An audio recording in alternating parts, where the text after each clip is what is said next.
मोक्षमार्गस्य नेतारं भेत्तारं कर्मभोक्तां ज्ञातारं विश्वतत्त्वानां वन्दे तद्गुणलब्धये वन्दे तद्गुणलब्धये। ॐ ह्रीं श्री अरहंत सिद्ध आचार्य उपाध्याय साधु पंच परमेष्ठिभ्यो नमो नमः।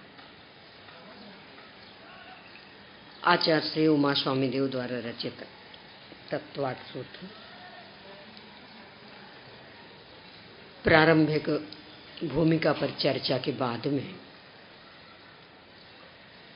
कर्मबंध पर चर्चा करने हेतु इसके 6वें अध्याय से अपन अपनी चर्चा प्रारंभ कर रहे हैं। मूल में कर्मबंध के कारण मिथ्या दर्शन, अविरति, प्रमाद, कषाय, योग, इनमें से योग से कर्मों का आश्रव होता है और जब आश्रव होता है तो बंध होता है, तो शेष रहे मिथ्या दर्शन, अविरति, प्रमाद और कषाय से बंद होता है। मूल योग है, क्योंकि आश्रव ना हो तो बंद भी नहीं होगा। तो योग क्या है, सबसे पहले यहाँ उसकी चर्चा है। काय वांग मनः कर्म योगा। शरीर, वचन और मन रूप क्रिया योग है, यानी आत्म प्रदेशों का कंपन, ये योग है। इसमें मन, वचन, काय ये निमित्त बनते हैं, इसलिए इस योग के 3 भेद हो जाते हैं। मूल में शरीर, वचन और मन का हिलना, इनकी चंचलता, ये अकेला ही योग नहीं है। यानी शरीर में हिल रहा हो, हाथ पैर हिला रहे हो तो काय योग, बोल रहे हैं तो वचन योग, ये नहीं है। ये तो इनका अपना स्वतंत्र परिणमन, जीव के बिना भी ये हिलना डुलना हो सकता। वचन का तो सुनते ही अपने कैसेट वगैरह क्या है, और बिल्कुल वैसे के वैसे वचन, उसमें कहाँ जीव है।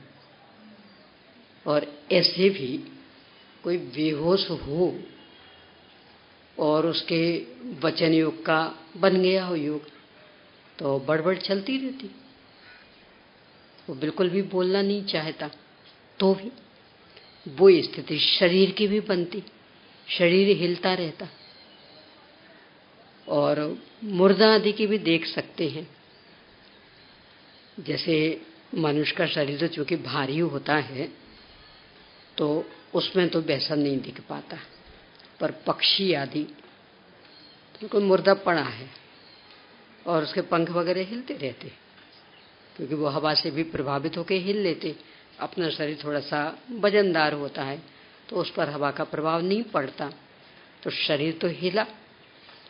इतने नहीं, थोड़ी सी तेज हवा हो तो कदाचित स्थान से स्थानांतर भी हो जाए, तो शरीर तो हिला, पर उसको काय योग कहेंगे क्या? हलन चलन तो हुई है। मन का चूंकि सीधा मन अपने को दिखता नहीं है, तो उसकी उस संबंधी समस्या नहीं है। वचन और काय अपने को ख्याल में आते हैं। तो ये जो वचन और काय का हिलना है, ये योग नहीं है।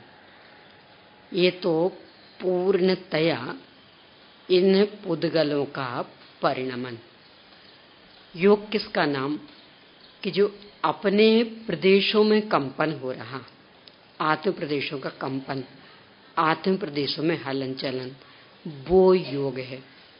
आपको यदि ख्याल हो, मोक्ष मार्ग प्रकाशक के 7वें अध्याय में जो 7 तत्व संबंधी अन्यथा रूप बताया। मोक्ष मार्ग प्रकाशक में 2 जगह है 7 तत्व संबंधी अन्यथा रूप का प्रकरण। एक तो 4थे अध्याय में और एक 7वें अध्याय में। 4थे अध्याय में तो जो अनादि से चला आ रहा, यानी जिसे अपन कहें अगृहीत मिथ्यात्ववादी, वो है। और 7वें अध्याय में कि जो यहाँ हमने देव शास्त्र गुरु का निमित्त पाकर सीख लिया, खूब शास्त्र पढ़ने लगे ना, तो इससे सीख लिया। होता है ऐसा, अजीर्ण क्या नहीं करा दे, यानी माँ का दूध भी नहीं पचे, अब इससे अभागा और कौन होगा। तो अपन ऐसे बेटे कि जिनवाणी माँ का अमृतोपम दूध नहीं पचा, तो पिया तो था मिथ्यात्व का अभाव करके सम्यक तो प्राप्ति हेतु, और हो गया उल्टा। सम्यक तो एक और रह गया, वो जो अनादि से मिथ्यात्व चला आ रहा था वो तो वैसा का वैसा सुरक्षित रहा, और एक नया गृहीत मिथ्यात्व और ले लिया। तो 7वें अध्याय में उसकी चर्चा, वहां आश्रव तत्व संबंधी अन्यथा रूप में 5 ही प्रकार के आश्रवों की अलग अलग चर्चा। मिथ्या दर्शन, अविरति, प्रमाद, कषाय, योग। तो योग को स्पष्ट करते हुए लिखा कि मन वचन काय की प्रवृत्ति को तो योग मानता है, परंतु शक्ति भूत योग को नहीं पहचानता।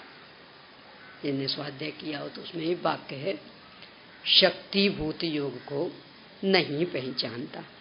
अभी शक्ति भूत योग क्या है, बस ये है असली योग। इस पर अपने को आज चर्चा भी करनी है।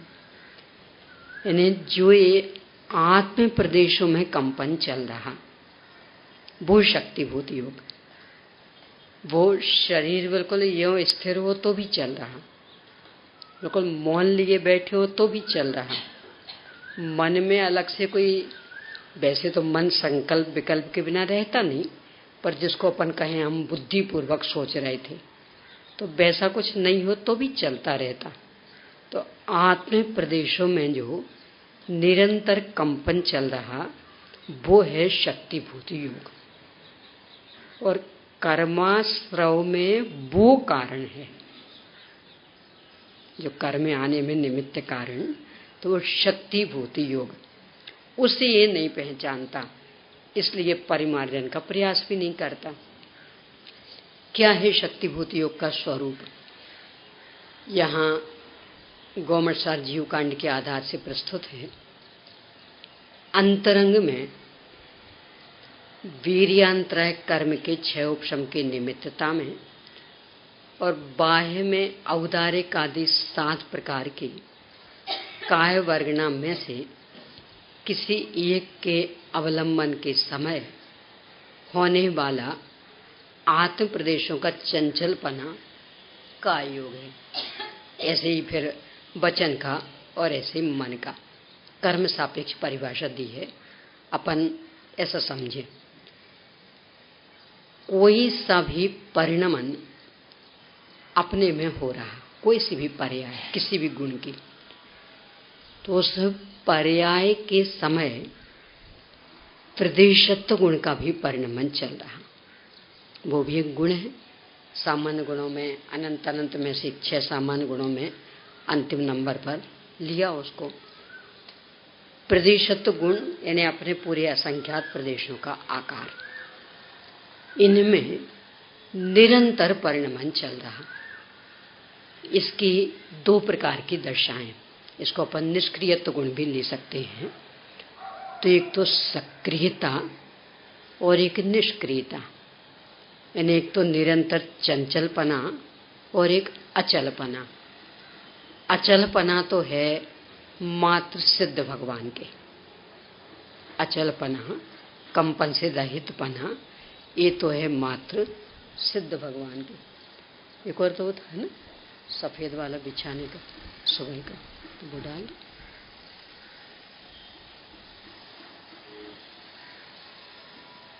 तो सिद्ध भगवान के तो पूर्ण अचलपना, अपन जैसे संसारी जीवों के या चंचलपना। तो शरीर की कोई सी भी स्थिति हो, यानी चाहे चलायमान दशा हो और चाहे बिल्कुल यूं बैठे हों, चाहे बेहोश हों और चाहे होश में हों, चाहे नींद निकाल रहे हों और चाहे सजग हों, तो भी इसमें जो परिणमन चल रहा, इसका निमित्त पाकर आत्म प्रदेशों में भी परिणमन चल रहा, उन प्रदेशों में भी हलन चलन हो रहा है। तो वो जो हलन चलन निरंतर चल रहा, वो है काय योग। अब ऐसे ही वचनों का, दो इंद्री से वचन शुरू हो जाते, तो चाहे बोल रहे हों और चाहे नहीं बोल रहे हों, चाहे मैं बोलूं ऐसी इच्छा हो और चाहे मैं नहीं बोलूं ऐसी इच्छा हो, पर वचन संबंधी कोई सा भी विकल्प, यानी अकेला बोलने रूप ही नहीं बोलने रूप भी, तो वो भी एक विकल्प है ना। उस समय आत्म प्रदेशों में जो कंपन चल रहा, उसका नाम है वचन योग। अब ऐसे ही मन का, मैं कुछ सोचूं या ना सोचूं, अच्छा सोचूं बुरा सोचूं, वैसा एक विकल्प भी कि नहीं आज तो पर्व तिथि है तो हमें बस अच्छा अच्छा ही सोचना, पंच परमेष्टि भगवान के संदर्भ में सोचना, आत्मा के संदर्भ में सोचना, और चाहिए कि नहीं हमें कुछ भी नहीं सोचना आज। पर सोचने को लेकर के जो भी एक विकल्प, उस समय आत्म प्रदेशों में जो कंपन, उसका नाम है मनोयोग। देखो, इसको वचन से अपन ज्यादा अच्छी तरह से समझ सकते हैं। अपने को लगता बोलना ये तो गलत, मौन ले लें अपन, तो वो तो गलत नहीं हुआ। अब मान लो अपन ने मौन ले लिया, बोल नहीं रही, पर आपने कुछ पूछा तो मैंने कहा, मैंने इस तरह से भी इशारा नहीं किया कि मुंह से कोई ध्वनि निकली हो, लिख करके नहीं बताया, पर अपने को लगता हमारा मौन कहाँ भंग हुआ। भाई इस तरह से मैं इशारा करूं, मान लो यानी कुछ ध्वनि निकालूं, तब तो आपको लगता नहीं है तो गड़बड़, पर ऐसी ध्वनि मैंने बिल्कुल नहीं की, बस बिल्कुल सीधे सीधे, बस एकदम शांत भाव से। तो बोलिए, अब लगता है कि मौन भंग हुआ?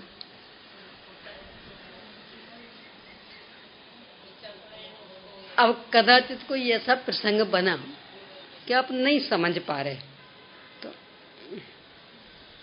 और फिर मैंने बराबर लिख के बता दिया, लगता मौन भंग हुआ। होता है, पर अपना मन स्वीकार करता है क्या? समस्या ये है। देखो, कभी कभी जब ये सब प्रकरण आता तो वो ख्याल आती, वो सेठ नागदत्त सेठ अखंड सामयिक, और मर के अपनी बावड़ी में मेंढक हुए। देखो विचार करना, आगम का इतना स्पष्ट उदाहरण, प्रतिज्ञा ये लेकर के बैठे थे, सामायिक को बैठ रहा हूं, जब तक ये दीपक नहीं बुझेगा नहीं उठूंगा। भोजन करके बैठे थे दोपहर की सामायिक को, और भोजन ऐसे करते होंगे। अपने यहाँ भोजन पानी का पूरा संतुलन होता है, और वैसे संतुलन से करे तो कभी प्यास नहीं लगेगी, एक सीमा तक। अब वो सीमा का उल्लंघन करने के बाद तो सारी विकृतियां खड़ी होनी, पर उस संतुलन से करे तो प्यास नहीं लगेगी। क्या संतुलन?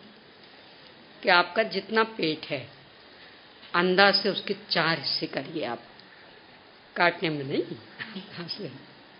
तो 4 हिस्से करिए, एक हिस्सा बिल्कुल खाली छोड़िए आप।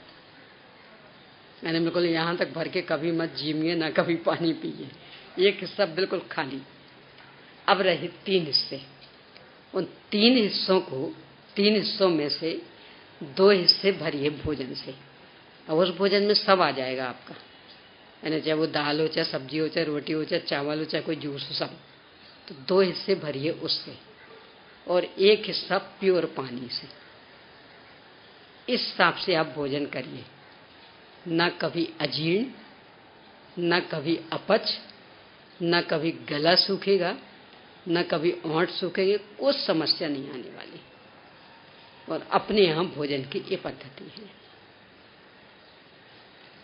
ना कभी भारीपन आएगा, ना मोटापा आएगा। अब वो मोटापे में ये बात है ना कि कभी कभी किसी किसी की हड्डी मोटी होती, तो वो मांस ज्यादा नहीं हो तो भी मोटा दिखता अच्छा, और किसी की हड्डी एकदम पतली होती तो वो मोटा भी हो जाए तो भी पतला दिखता। पर अलग से जो मांस का बढ़ना वो नहीं होगा उसके कभी भी। ये है भोजन का संतुलन। तो उसमें फिर 6 घंटे तक बिल्कुल प्यास लगेगी नहीं, यानी जब तक भूख नहीं लगी तब तक प्यास भी नहीं लगेगी, यानी दोनों बराबरी से चलेंगे। भूख लगेगी तो ही प्यास लगेगी, प्यास लगेगी तो इसका मतलब भूख भी लगी है। अकेली प्यास लगाए भूख नहीं लगे ऐसा नहीं होगा। आयुर्वेद भी इसको सिद्ध करता। आजकल प्राकृतिक चिकित्सा का चक्कर तो अलग चल गया, ना वो आयुर्वेद मान्य है और ना जैन धर्म मान्य। प्राकृतिक चिकित्सा बहुत भूत सवार हो रहा है उसका, बहुत ही बड़ा भूत, बिल्कुल अमान्य करता जैन धर्म। पता क्यों? सबसे पहली बात तो उसमें एकासना उपवास के लिए कोई अवसर ही नहीं। क्यों? भोजन के समय तो पानी पीना नहीं है, अब 2 घंटे बाद पीना, तो अब एकासन कैसे होगा? और उपवास में उनका कैसा? भोजन नहीं करना, पानी तो पीते रहना, तब तो वो शरीर की सफाई हो पाएगी ना। तो पानी वो कितनी बार, जितनी बार पीना हो, देखो सुबह से रात भर तक भी, और खास करके नींबू पानी, वो उपवास। अपने जैन धर्म में वो उपवास के नाम से चलेगा। और नींबू जैसा वो तो अपने सचित है, तो वो तो वैसी पर्व तिथियों में नहीं चलता, कैसे चल जाएगा? पर ये उपवास इतना ही नहीं, प्राकृतिक चिकित्सा में ये देखो, टीका टिप्पणी में नहीं लेना, नहीं तो लगेगी साहब इस, क्योंकि ये खतरा आज के जमाने में बहुत हो गया। कोई भी बात कहो तो आक्षेप विक्षेप में जल्दी चली जाती। समझने की कोशिश करना, क्योंकि जैन धर्म के अनुयायी हैं अपन, अपने जीवन को जैन धर्म में सम्मत बनाना चाहते। अपने मिशन में खेमजी भाई करके हुए, किन्हीं ने देखा भी होगा, सुना होगा। उनका एक वाक्य बहुत प्रसिद्ध था, सागर में बहुत आए हैं, बहुत ही खास करके सागर तरफ के क्षेत्र में जितने जो भी गुरुदेव श्री पहुंचे, उसमें सबसे बड़ा योगदान रहा खेमजी भाई का। उनके माध्यम से पहुंच पाए, बहुत आए सागर में। तो उनका एक वाक्य हमेशा रहता था, वृत्ति अनुसारे जिनागम तो बहुत पड़ा, एक बार जिनागम अनुसारे वृत्ति बना लो। वृत्ति मतलब अपनी है, सोच है, परिणाम है, प्रवृत्ति। तो इसके अनुसार जिनागम तो खूब पड़ा, यानी हमें जो अच्छा लगता तो हम इसके लिए शास्त्र पढ़ेंगे कि ये बात कहाँ कहाँ आई है, तो जिससे हमारी बात ढक जाए तो उल्टा सीधा तोड़ मरोड़ के निकाल लेंगे। तो ये वृत्ति तो नरक निगोद की कारण। हितकर क्या? जिनागम के अनुसार वृत्ति बनाए कि जिनागम इस संदर्भ में क्या कहता, अपना सोच अपना आचरण ऐसा हो। तो ये हमेशा ध्यान रख के और फिर इस प्राकृतिक चिकित्सा का सुनिएगा। तो पहली बात तो उसमें यही कि भोजन के समय तो पानी पीना ही नहीं, 2 घंटे बाद पीना। तो एक आसन की तो छुट्टी, क्योंकि एक आसन में थोड़ी ऐसा चलेगा, चलता। एक आसन मतलब 24 घंटे तक फिर कुछ नहीं, यानी एक बार का एक आसन 24 घंटे में होगा। और उपवास की कल चर्चा की थी, कम से कम 36 घंटे तब होगा। यानी आज का यदि एक आसन करना है तो कब कहलाएगा कि जितने बजे आपने भोजन किया, मान लो 10, साढ़े 10, 11 तक आपका भोजन हो गया, अब बस इसके बाद पूरा त्याग। अब अगले दिन उतने बजे तक, यानी आज 11 बजे पूरा निवृत्त हुए आप, तो अगले दिन 11 बजे भोजन, तब कहलाएगा एक आसन। शाम को पानी वगैरह नहीं चल सकता, और लिया तो वो एक आसन नहीं होगा, वो 2 आसन हो गया। यानी पूरा 24 घंटे तब एक आसन, और उपवास करो तो 36 घंटे, ये मर्यादा है। तो अब उसमें एक आसन के लिए तो अवसर ही नहीं रहा। और निर्जल उपवास तो उनके यहाँ पूर्णतया निषिद्ध, पूर्णतया।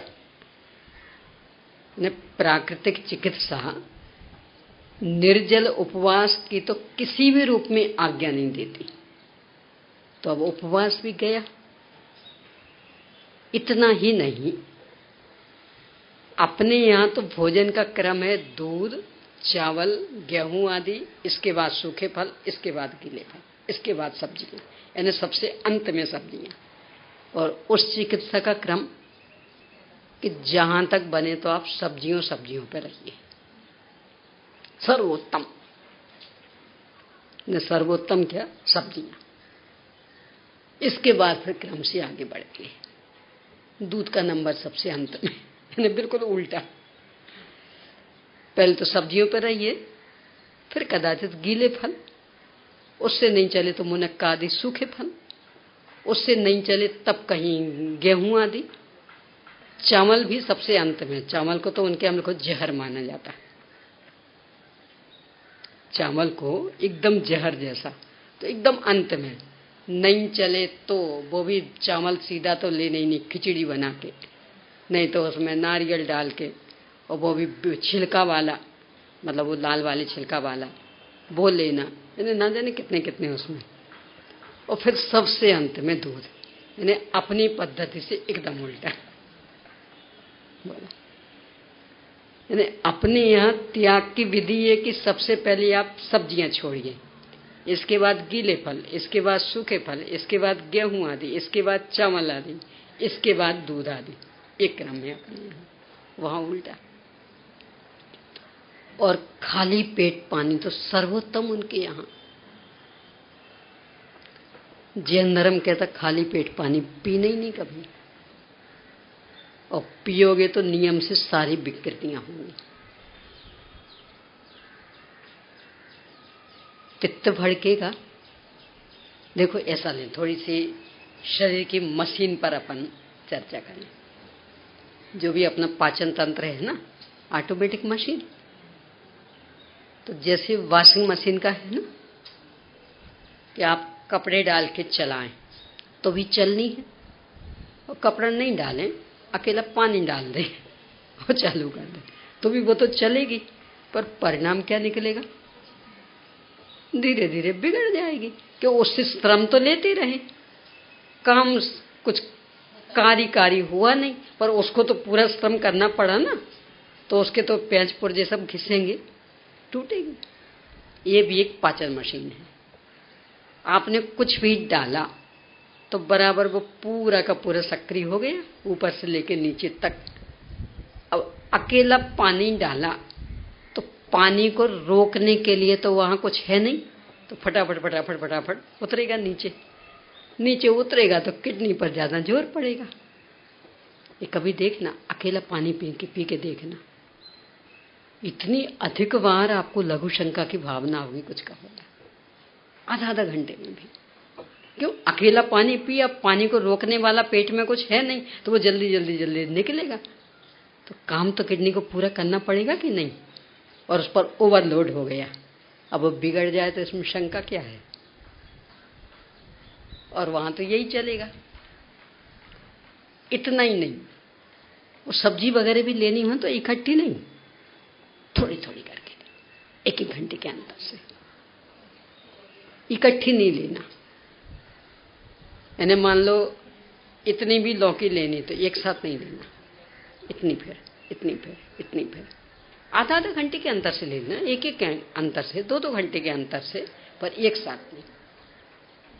तो अब वही वॉशिंग मशीन का पहले अपन ले लें कि आपने चालू की, मान लो कपड़े भी डाल दिए, अब वो उसका मान लो वो जो कपड़े धोने वाला है वो 15 मिनट का है, इस तरफ का ड्राई का 5 मिनट का, ये 15 मिनट का। तो 15 मिनट का घूम रहा था, घूमते घूमते 10 मिनट पर आया और आपको अरे ये तो रह ही गया, अब इतने से के लिए बाद में कौन डालेगा, तो फिर उसको लेके उसमें डाल दिया और वो घुमा के फिर 15 मिनट पे कर दिया। ऑटोमेटिक मशीन, तो वो आपने वो फिर 15 पे कर दिया। अब वो चलने लगा, चलते चलते फिर ऐसे 8-10 मिनट पर आया और फिर आपकी नज़र में अरे ये भी नैपकिन रह गया, ये और डाल देते, फिर अलग से कौन करेगा, फिर डाल दिया। और फिर उसको बोलो यदि 4-6 बार आप ऐसा करते रहे, उसके ऑटोमेटिक सिस्टम में बाधा डालते रहे, तो मशीन कितनी सुरक्षित रह पाएगी?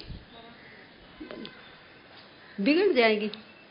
अब ऐसे ही ये मशीन, इसकी भी एक पूरी प्रक्रिया कि यहां से कुछ भी डाला तो उसको व्यवस्थित अपने स्थान पर पहुंचने में लगभग 6 घंटे लगते। तो यदि क्रम से अपना वो व्यवस्थित काम करती रहे तो 6 घंटे लगेंगे। अब अपन ने डाल दिया, अब वो सब सक्रिय हो गया, यंत्र बढ़ने लगा और फिर 2 घंटे बाद फिर पानी डाल दिया, तो ऊपर की मशीन को तो फिर से सक्रिय होना पड़ेगा ना, तो वो फिर सक्रिय हो गई। अब बाकी भी चालू है और ये भी सक्रिय हो गई, अब इसका भी नीचे नीचे और बढ़ने लगा। अब वो पूरा हो नहीं पाया, फिर कुछ जूस डाल दिया, वो पूरा 6 घंटे तक पहुंच नहीं पाया, फिर कुछ डाल दिया। तो वे जो मशीन के जो पेंच पुर्जे हैं, वे उनका एक जो क्रम था कि इसने काम किया, अब ये चुप रहे, उससे आगे का, उससे आगे का, उससे आगे का, 6 घंटे में वो अंतिम तक पहुंचेगा, इसके बाद फिर इसे सक्रिय करो। अब वो अपन ने ध्यान दिया नहीं और बराबर अक्रम से सक्रिय करते रहे, क्या होगा हाल? वॉशिंग मशीन तो 8, 10, 15, 20 हजार में ही आ जाएगी दूसरी, और ये मशीन लाखों लगेंगे, तकलीफ अलग, फिर भी सब पुर्जे बदल ही जाएंगे ये नहीं, और बदले भी तो कितना हिंसक, कितना आकुलता वाला, कितने दिन तक अपनी सारी दिनचर्या अस्त व्यस्त, पूरा परिवार का जीवन अस्त व्यस्त, इतना महंगा पड़ेगा। इसलिए इस अंधी प्राकृतिक चिकित्सा का आकर्षण बिल्कुल नहीं रखना। ये जैन धर्म के सम्मत बिल्कुल भी नहीं है। आयुर्वेद तो फिर भी जैन धर्म सम्मत, पर प्राकृतिक चिकित्सा जिसे कहते वो जैन धर्म के संगत बिल्कुल नहीं। और भी वो नेति धोती आती आदि में, इस नथ होने से पानी डालो, इससे निकालो, एक बस करते रहो यही। जैन धर्म बिल्कुल स्वीकृति नहीं देता। क्यों? सब मूर्छन जीवों के भंडार है, सारे अंग प्रत्यंग, तो पानी आंधी भी डालोगे तो उन जीवों की क्या हालत होगी? तो बिल्कुल स्वीकृति नहीं देता। और प्राकृतिक चिकित्सा में तो यही चलेगा। अरे यहां तक कपड़ा चबाओ, चबाते चबाते डालो, एक छोर पकड़े रहो और डालो अंदर अंदर अंदर, पूरा यहां तक जाए, तो वो जो भी कफ आदि जमा होगा, फिर आप कपड़े को खींच लो धीरे धीरे, पूरा कफ निकल आएगा। यानी जैसे आपकी बोतल होती तो उसमें डाल दो, घुमा घुमा के फिर खींच लो, तो पूरी बोतल साफ हो जाएगी। ऐसी आते होंगे। अरे कभी अंदर का टेस्ट करती है नहीं मशीनें, तो कितनी बारीकी से बिल्कुल बीचों बीच जाती है वो, जो उसकी वो छड़ रहती, वो थोड़ा सा भी आजू बाजू कहीं धक्का न लग जाए। ये अल्सर वगैरह हो जाता ना, उसकी जांच के लिए जो डाली जाती को ठीक बीचों बीच, क्योंकि ज्यादा तो कोई वो है नहीं नली, एकदम बीचों बीच बहुत सावधानी से, और उतने में भी रिस्क की संभावना बनी रहती। और एक कपड़ा आदि डालोगे तो चलता रहता है अंधी दौड़। निष्कर्ष तो क्या कि उस चक्कर में नहीं फंसना, ना तो स्वास्थ्य के लिए हितकर है और ना ही अहिंसा के लिए हितकर। ऐसे ही एक और वहां की पद्धति रहती, अपने बदन को अधिक से अधिक गीला रखो, सिर गीला रखो, पूरे में गीली पट्टी रखो। अपने यहाँ तो नहाने तक का त्याग, जो कि 1 मिनट में हो जाएगा, 2 मिनट में हो जाएगा, और गीली पट्टियां रखो तो वो तो आधा आधा घंटे तक चलेंगी, कितने समूचे दीप मरेंगे। और वहां का यही उपचार, गीली पट्टी, गीली मिट्टी, सभी। इसलिए उस चक्कर में नहीं उलझना। तो अब अपन ले लें वो नागदत्त सेठ, कितना बड़ा प्रमाण अपने सामने, मात्र इसके लिए कि ये जो अपन योग की चर्चा कर रहे हैं वो स्पष्ट हो जाए। भोजन किया, अब वो संतुलन नहीं रखा होगा, यानी 2 भाग भोजन से भरें, 1 भाग पानी से भरें, और उस भोजन में सब आ जाएगा। यानी दाल आदि भी वो अकेले पानी में नहीं गिनी जाएंगी, दाल आदि, जूस आदि वो भोजन में, इसके बाद पानी एक्स्ट्रा 1 हिस्सा। नहीं रखा होगा संतुलन, बैठ गए सामायिक को, अब वो प्यास लगी, तो संकल्प तो ये था, चूंकि घड़ियां तो थी नहीं, तो संकल्प ये था कि दीपक बुझेगा तो उठेंगे। नीचे तलघर में जाके बैठ गए थे, निर्विघ्नता का ध्यान रख के। अचानक से ठानी आई, उसने देखा सेठ जी सामायिक कर रहे, और दीपक तो बुझने को है, और इस तलघर में बैठे हैं, अंधेरा है, नौकर चाकर वाला अपना घर, किन्हीं को पता है नहीं।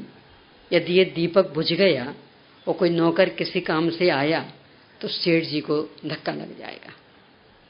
तो उसने उस दीपक में घी डाल दिया, और फिर 1 घंटे बाद आई तो फिर वो बुझने वाला, फिर डाल गई। अब सेठ जी का कुछ भी हो, मैंने प्रतिज्ञा ली है कि जब तक दीपक नहीं बुझेगा तब तक पानी नहीं पीऊंगा। तो वो पहले मान लो आत्मा चलता हो, बाद में आत्मा गायब होके परमात्मा आ गए, बाद में तो परमात्मा भी गायब होके, पानी नहीं आ रहा था, मर जाऊंगा पर पानी नहीं पीऊंगा इस रूप में। पानी पी लूं ये नहीं, प्रतिज्ञा है मेरी, दीपक बुझना चाहिए। यदि दीपक नहीं बुझा तो मर जाऊंगा तो भी पानी नहीं पीऊंगा। सेठा ने देखा 3 घंटे हो गए, 4 घंटे हो गए, तो अभी उठे ही नहीं रहे। तो एक नौकर ही बिठा दिया कि भैया तुम बस से डालते रहना घी, दीपक बुझ ना जाए। क्यों, अखंड सामायिक में बैठे तो अपन नहीं कर सकते तो कम से कम अनुमोदना तो कर लेना। अब यहाँ तो बहुत बहुत संकल्प विकल्प, आर्त ध्यान, मर जाऊंगा पर पानी नहीं पीऊंगा, मर जाऊंगा पर पानी नहीं पीऊंगा। यानी अंदर से एक आवाज आ रही थी, काय को मरते, पी लो ना। तो उस प्रश्न का उत्तर अंदर ही अंदर आ रहा था, मर जाऊंगा पर पीऊंगा नहीं, मर जाऊंगा पर पीऊंगा नहीं। मन में बात चलती रहती ना, मन 2 कोने अपने बना लेता, और एक कहता ऐसा हो, एक कहता ऐसा, तो अंदर ही प्रश्न उठती रहती, अंदर ही समाधान चलता रहता। तो वो चल रहा था, होते होते वास्तव में ही आधी रात होते होते चले गए। सेठानी को वैधव्य का दुख तो था, पर समाधि की बहुत खुशी। पहले से पता लग गया लगता। देखो अखंड समाधि, इतने बड़े व्यापार धंधा संभालने वाले, किसी से कुछ नहीं, ना कुछ बताया ना पूछा, कुछ नहीं, बस अपनी साधना में मस्त। हे भगवान हमारी भी समाधि हो तो ऐसे ही हो, बहुत खुश। अब सब वो क्रियाकर्म हो गया। पहले तो बाहर नहीं निकलती थी, अब बाहर निकलने लगी, बावड़ी में पानी भरने जाने लगी तो एक मेंढक उछल के ऊपर। इसे बहुत गुस्सा, ये पकड़ पकड़ के फिर उसमें डाले और वो उछल उछल के ऊपर आए, बहुत परेशान। कुछ ही दिनों बाद वहां के जंगल में एक मुनि महाराज पधारे। ये दर्शन करने गई, पता लगा महाराज श्री अवध ज्ञानी है। तो पूछा, महाराज से मेरी बावड़ी मेरे जन्म से यहां है, पर कभी ऐसा वहां कुछ नहीं था। अब पता नहीं कि कुछ दिनों से एक मेंढक आ गया है और वो बाकी और कोई जाए तो उससे कुछ नहीं बोलता, बस मैं जाऊं तो मेरे ऊपर उछल के आता, पानी भरना मुश्किल हो रहा है मेरा। महाराज जी ने कहा, बेटी ये तेरा इसी भाव का पति है। आपको पता है कितनी बढ़िया समाधि हुई है उनकी? आप कह रहे वो मेंढक हुए, हो ही नहीं सकता। कि बेटी बाहर से दिख रही थी कितनी बढ़िया समाधि, अंदर में तो ये चल रहा था मर जाऊंगा पर पानी नहीं पीऊंगा, मर जाऊंगा पर पानी नहीं पीऊंगा। तो वो निषेध रूप में पानी पानी पानी पानी चल रहा था। परिणाम निकला। और मायाचारी भी, मायाचारी क्या थी? जब पानी का विकल्प चलने लगा तो प्रतिज्ञा तो टूट गई ना। ये प्रतिज्ञा किसकी थी? आत्मा की कि शरीर की? प्रतिज्ञा कौन लेता? ये तो प्रतिज्ञा किसने ली थी? आत्मा ने। तो वो आत्मा को बार बार वो विकल्प चल रहा तो प्रतिज्ञा तो टूट गई ना। फिर भी वो मानने को तैयार नहीं कि मेरी प्रतिज्ञा टूटी। कहां पिया बताओ? मुंह में एक भी बूंद दिया है? कहां प्रतिज्ञा टूटी? ये मायाचारी, यानी इतनी तीव्रता से विकल्प चल रहा, पर चूंकि मुंह में पानी नहीं गया इसलिए मानने को तैयार नहीं कि मेरी प्रतिज्ञा टूट गई। ये मायाचारी। और माया तैरिया की नस से, और वो पानी पानी संबंधी चल रहा था, पानी नहीं पीऊंगा, पानी नहीं पीऊंगा, यानी बार बार अंदर से आवाज आ रही थी, पी लो ना, काय को मरते हो, नहीं पीऊंगा, मैं नहीं पीऊंगा। निषेध करते हुए भी अस्थि आ जाती। करके देखना, बहुत बड़ा मनोविज्ञान है। एक छोटा सा प्रयोग करके देखना। आज जब भोजन को बैठो भी शाम को, तो टूटी चप्पल याद नहीं करना। कभी आज तक आई भी नहीं होगी याद? कभी याद आई टूटी चप्पल? तो बस आज याद नहीं करना, अब देखना मजा। अब नियम से याद आई, कह दिया ना। देखो हर एक क्षेत्र में ये अलमारी बंद है, कभी आप लोगों ने खोल के देखी? नहीं देखी। अब यहाँ एक बोर्ड लगा दिया जाए, कृपया इसे खोलकर नहीं देखना। बस इतना सा बोर्ड लगा दे, कृपया इसे खोलकर नहीं देखना। तो अब तो चोरी छिपे कैसे भी सबके सामने नहीं चाहे तो कुछ भी बहाना बना के कुछ ना कुछ, पर देखे बिना आप चैन पड़ने वाले नहीं। यानी मनोविज्ञान कि जिस चीज का जितना आप निषेध करेंगे, समझ लेना मन वो नियम से करेगा वो काम। तो यहां निषेध में पानी पानी पानी का निषेध चल रहा था, तो मन पानी पानी पानी में डूबा था। तो ऐसी दशा पाली कि जहां सर्वत्र पानी पानी पानी, मैं डाकूंगा तो ऊपर नीचे सब जगह पानी पानी। इतना बड़ा उदाहरण आगम का विद्यमान अपने सामने, यानी घटना कोई छिपी हुई नहीं है, फिर भी लगता है कि यदि कदाचित अपने साथ ऐसा प्रसंग बना और नहीं पिया अपन ने पानी, तो मानने को तैयार है कि हमारी प्रतिज्ञा टूट गई।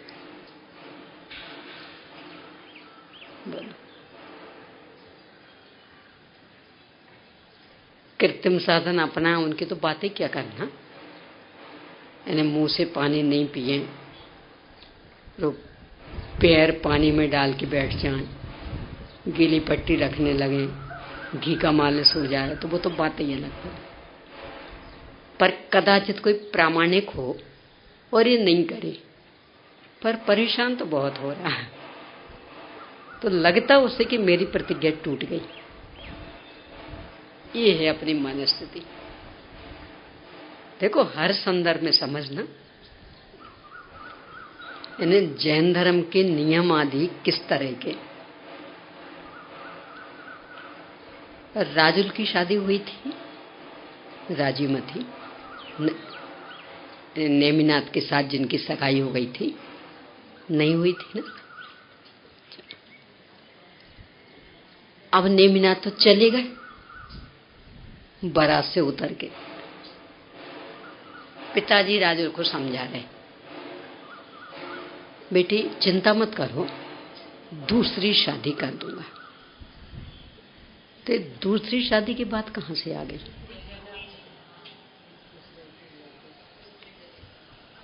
दूसरी की बात कहां से आ गई? और राजुल का जवाब क्या? नहीं पिताजी, सती लड़की का जीवन में एक ही पति होता है। तो अभी पति बने कहां थे? शादी हुई नहीं थी। बन गए थे कि नहीं बन गए थे? बन गए थे। तो आज की संस्कृति में ये ध्यान रखने योग्य कितना अधिक है, बोलो। यानी कॉलेज जीवन में क्या क्या कर ले और फिर शादी किसी के साथ हो, वो नहीं। हम तो बिल्कुल, जैन धर्म क्या कहेगा? बेश्या बन चुकी वो। इन्हें न जाने किन किन के साथ संकल्प कर लिया, अब सती तो नहीं रहा। ऐसा हर पाप में समझना। अपनी तो इसको लेके चर्चा योग को, कि शरीर संबंधी अपन मूल अभी वचन वाल, क्योंकि वचन का जल्दी स्पष्ट हो जाता कि मैं बोलूं या नहीं बोलूं, उस संबंधी कुछ भी विकल्प नहीं। आज तो मुझे नहीं बोलना, कुछ भी जवाब नहीं देना, ये भी एक विकल्प। जवाब देने का नहीं, कुछ भी जवाब नहीं देना। यानी ये कुछ पूछते रहें, पर चूंकि आज मेरा मौन है तो कोई इशारा नहीं करना, कुछ नहीं, कुछ नहीं, तो उसमें भी उपयोग तो वो वचन पर ही है ना। इस समय आत्म प्रदेशों में जो कंपन हो रहा वो वचन योग, और इसका नाम है वो शक्तिभूत वचन योग। आप लेट आए थे मोक्ष प्रकाशक के 7वें अध्याय में, जो ये आश्रव तत्व संबंधी अन्यथा रूप, तो उसमें मिथ्या दर्शन आदि सबका अलग अलग लिया है, तो योग का भी लिया। तो योग में पंडित जी साहब ने ये बिंदु लिया कि मन वचन काय की हलन चलन को तो योग मानता है, पर शक्तिभूत योग को नहीं पहचानता। वो जब पहचानता ही नहीं तो उसे नष्ट करने का, पुरुषार्थ करने का प्रयास ही नहीं। तो ये है वो शक्तिभूत योग, यानी वचन संबंधी किसी भी प्रकार की एक मन में तरंग, बोलूं नहीं बोलूं नहीं, मुझे किसी भी रूप में आज जवाब देना ही नहीं है, मुझे सुनना ही नहीं, कुछ जवाब नहीं देना। तो भले किसी भी रूप में निषेध चल रहा हो, पर चल किसका रहा? वो बोलने का, तो वचन योग। अब ऐसे ही काय का, आज कुछ भी नहीं हिलना, कितने पैरों में दर्द होने लगे, आसन लगा के बैठे सो बैठे, नहीं तो नहीं आज बदल लेंगे कि नहीं, हमें इस ओर उपयोग ही नहीं लगाना, सोचना ही नहीं है। पर किसी भी रूप में सही उपयोग कहाँ जा रहा? इस समय जो आत्म प्रदेशों का कंपन होगा उसका नाम है काय योग, इस शक्तिभूत योग। अब ऐसे ही मन का चूंकि सीधा अपने को ख्याल में नहीं आ पाता है, वचन का सबसे अधिक स्थूल है, उससे थोड़ा सा सूक्ष्म काय का पड़ता, क्योंकि वचन में स्पष्ट क्रिया प्रतिक्रिया दिख जाती ना, और मन का तो और भी सूक्ष्म, पर ऐसा ही लगाना। तो ये है शक्तिभूत योग। ये जो शक्तिभूत योग है, ये अपना परिणाम यानी अपने निष्क्रियत्व गुण का परिणमन, विकृति, इसका निमित्त पाकर जो कार्बन वर्गना सर्वत्र भरी पड़ी, यहाँ भी भरी हुई है ठसाठस, वे कर्म रूप से परिणमित होकर अपने प्रदेशों के साथ एक क्षेत्रावगाह संबंध हो गई। पहले कार्बन वर्गना रूप से एक क्षेत्रावगाह संबंध था उनका, अब कर्म रूप से एक क्षेत्रावगाह संबंध, इसका नाम है आना। यानी आना मतलब ये नहीं कि पहले वो वहां खड़ी थी अब आ गई खिंच के, ऐसा नहीं। तो क्या कि पहले वे कार्बन वर्गना रूप से थी, अब वो कर्म रूप से बदल गई, तो इसका नाम है उनका आना। ये है आश्रव, यानी अपने प्रदेशों का कंपन, ये भावाश्रव, और जो एक कार्बन वर्गना कर्म रूप से बदली, इसका नाम है द्रव्याश्रव। इसकी यहाँ चर्चा। तो काय वांग मनः कर्म योगा, कि शरीर वचन और मन का निमित्त पाकर आत्म प्रदेशों में जो कंपन हुआ वो है योग, उसका आश्रवा, वह योग ही आश्रव है। तो वो जो आत्म प्रदेशों का कंपन वो तो भावाश्रव, और जो एक कार्बन वर्गना कर्म रूप से बदली ये द्रव्याश्रव। अब इसके भेद, शुभा पुण्यस्य शुभा पापस, इसके दो भेद योग के अनुसार ही। यदि शुभ योग चल रहा है तो जो आश्रव होगा वो शुभ आश्रव, अशुभ योग चल रहा है तो जो आश्रव होगा वो अशुभ आश्रव। अब इसमें भी विशेष, मूल में कभी भी ऐसा नहीं होता कि अकेला शुभ आश्रव हो। क्यों नहीं होता? क्योंकि ऐसा तो हो सकता है कि आघाती कर्म बंधता रहे और घाती कर्म नहीं बंधे, ऐसा तो हो सकता।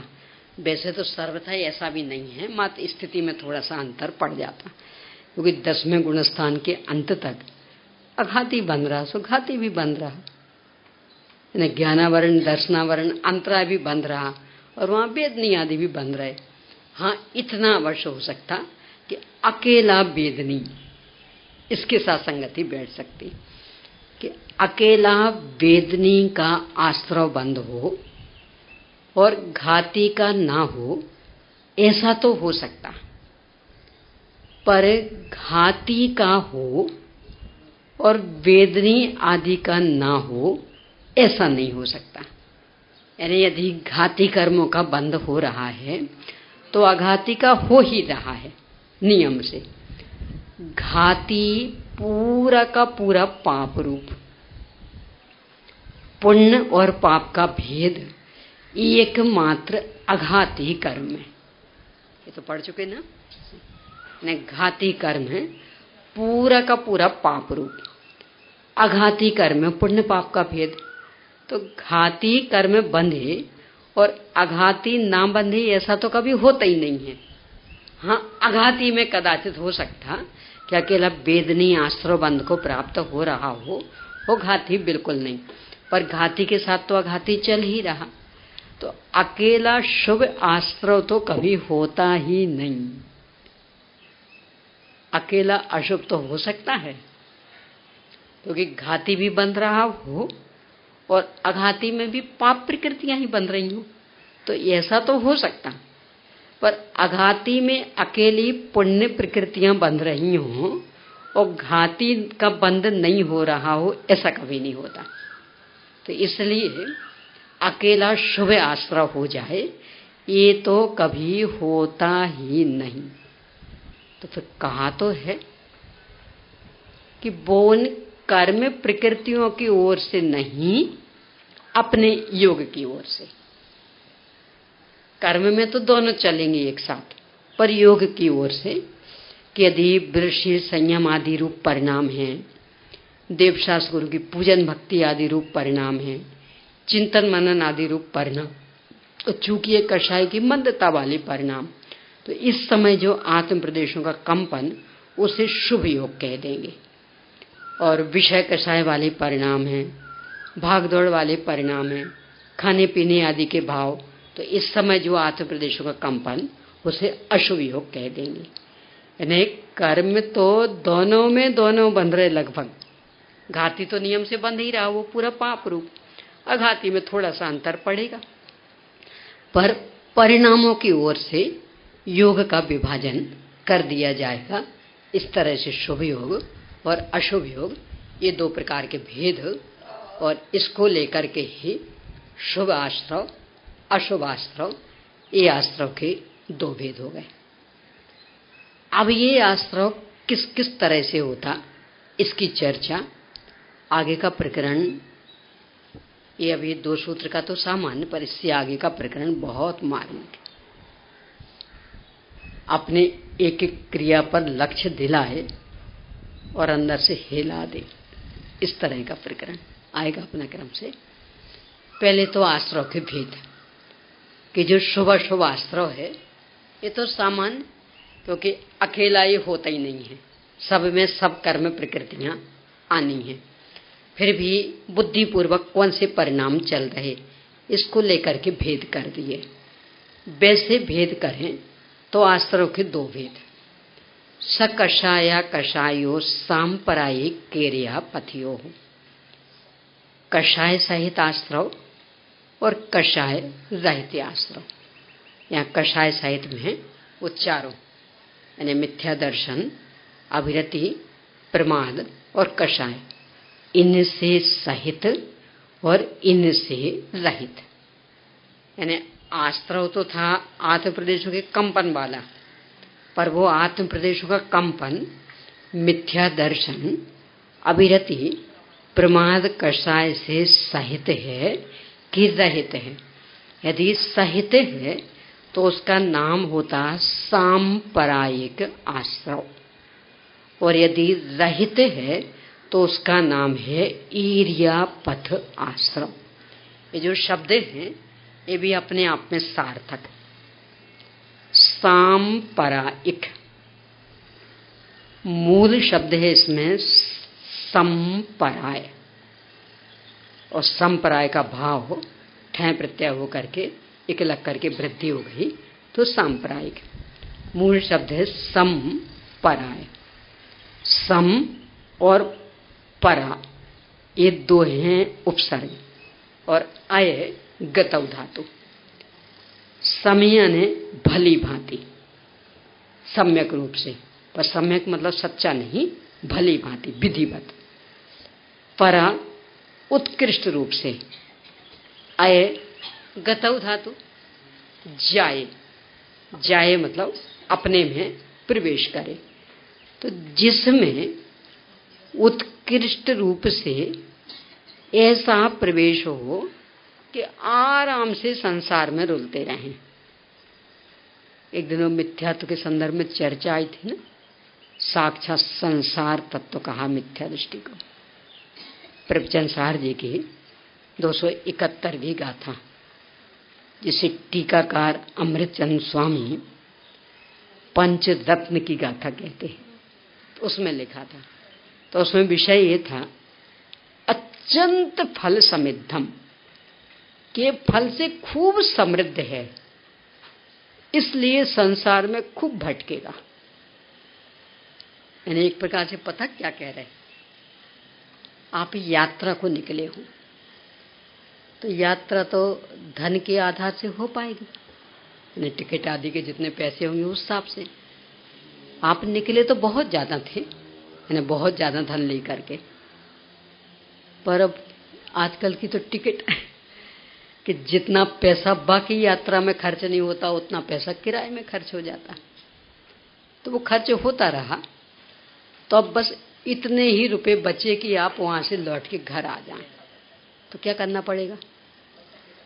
रास्ता बंद, यात्रा बंद करनी पड़ेगी, लौट आना पड़ेगा। अब दूसरा कि मान लो बहुत पैसा है, आपका यहाँ बैंक में है और वो आपके पास वो एटीएम वाला है, चाहे जहां से निकाल लो, पर यहाँ होगा तब तो निकलेगा ना, नहीं होगा तो। यहाँ बहुत आपने रख रखा था तो खूब मिल रहा, तो अब बीच में यात्रा बंद करोगे? इस तरह का उदाहरण है वहां कि इतना इतना विकार इसके चल रहा कि कर्म बंधन रूपी धन खूब इकट्ठा हुआ है।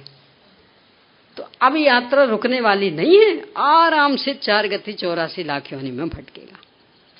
क्यों? धन कम हो जाएगा तो यात्रा रोक के वापस आना पड़ेगा, और धन खूब हो तो अत्यंत फल समिद्धम, ये उस धन से खूब समृद्ध है, खूब पैसा है, चाहे जितना किराया कहीं भी लगता रहे कमी पड़ने वाली नहीं। तो हम अपनी यात्रा बीच में रोक के क्यों लौटेंगे? धन कम हो जाएगा तो लौटना पड़ेगा। ऐसा निरंतर चलता रहे जिन परिणामों से उनका नाम है सांपरायिक आश्रम। यानी 4 गति 84 लाख योनियों में भली भांति उत्कृष्ट रूप से घूमने के लिए जो पूंजी चाहिए वो खूब खूब इकट्ठी होती रही, उसका नाम है सांप्रदायिक आश्रम। सम परा अय भाववाचक प्रत्यय लखे सांपरायिक, ये आश्रम ये होता है 10वें गुणस्थान तक। और 10वें गुणस्थान तक वाले जीवों का कोई ठिकाना थोड़ी रहता, तो क्षायिक सम्यक तो हो जाए तो ठिकाना कि ज्यादा से ज्यादा अब रहेंगे बस 4 भाव, पर 4 भाव भी कम थोड़ी होते, पर फिर भी एक लिमिट तो आ गई 4 भाव। क्षायिक सम्यक तो नहीं हुआ तो कोई ठिकाना नहीं है। 11वें गुणस्थान तक पहुंच जाने के बाद भी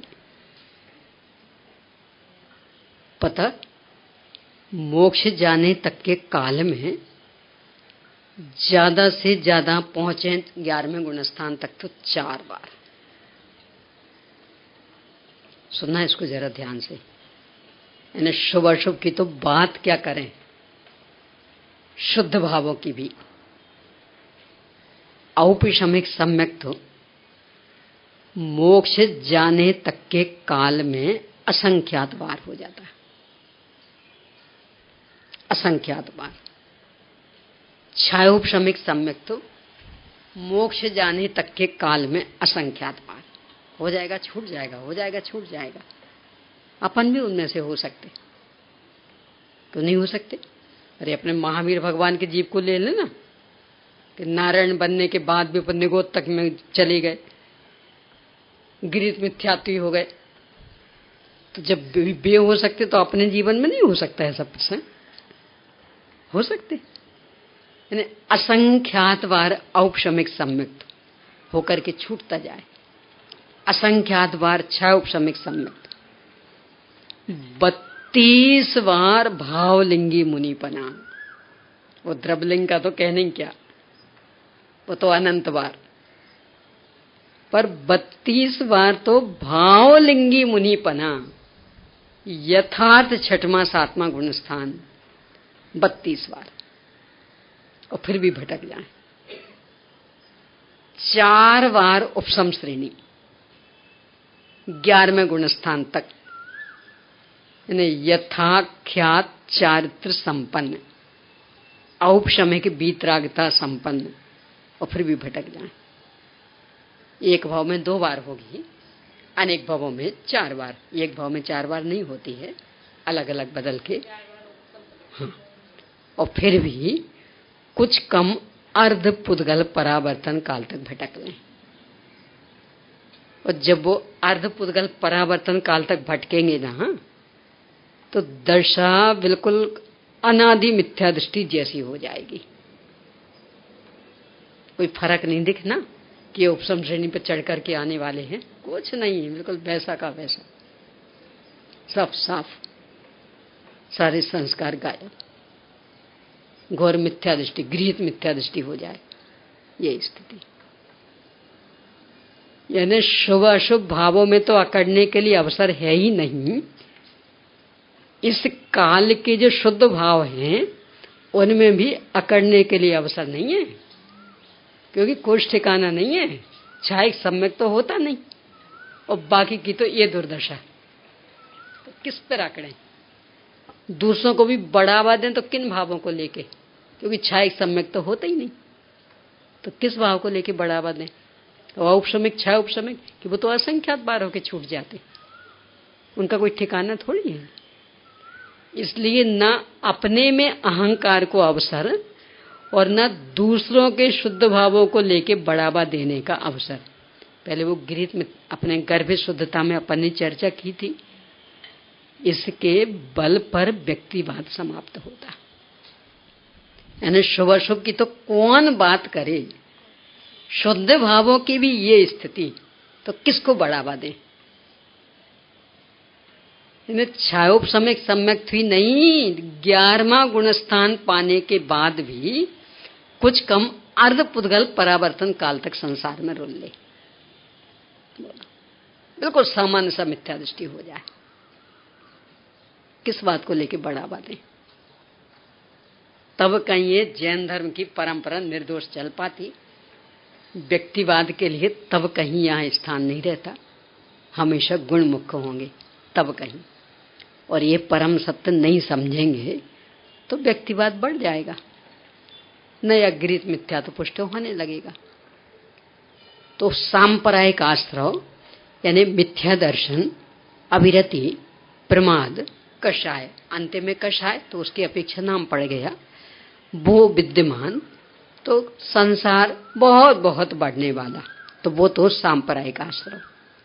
ईरिया पथ, ईरिया यानी होता चलना, गमन, पथ यानी रास्ता, कि जैसे रास्ते पर बस आते जाते हैं, खड़े नहीं हो सकते आप। यहाँ तो मान लो अपनी गलियां हैं तो बात चले, पर जो मूल हो ना रोड, अब वहां खड़े हो जाना 2 मिनट के लिए। अभी वो ट्रैफिक पुलिस वाला कि नहीं, हमारी सड़क स्वतंत्र भारत के नागरिक कि सड़क खड़े होने के लिए नहीं होती, चलने के लिए होती, तो बस यहाँ तो चलते रहो।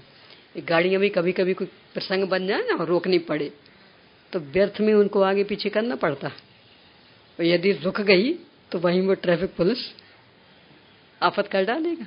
ये क्यों? क्योंकि सड़क चलने के लिए है, रुकने के लिए नहीं है, आप तो बस चलते रहो। तो ऐसी जो आश्रय बस रास्ते जैसा चलता रहे, आता रहे, जाता रहे, आता रहे, जाता रहे, टिके ना, वह कहलाता ईर्यापत आश्रम। ये होता है 11वें गुण स्थान से। तो 11वें, 12वें और 13वें, इन 3 गुण स्थानों में ईर्यापत आश्रम, और नीचे पहले से 10वें तक सांप्रदायिक आश्रम। अब इनके भेद प्रभेद ये चर्चा अपन आगे करेंगे। हो गया समय?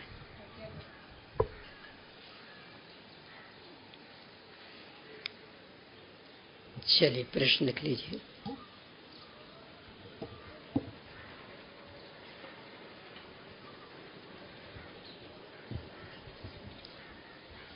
शक्तिभूत योग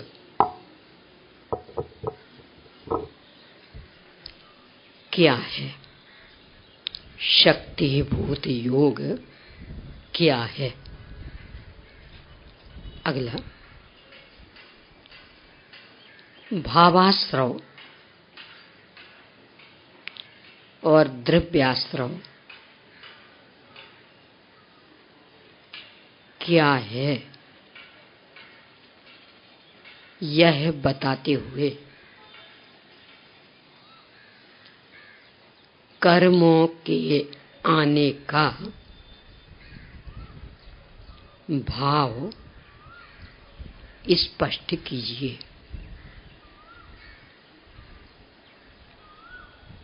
अगला,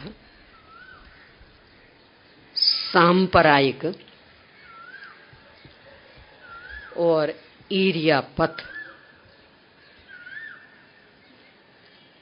आश्रव को स्पष्ट कीजिए।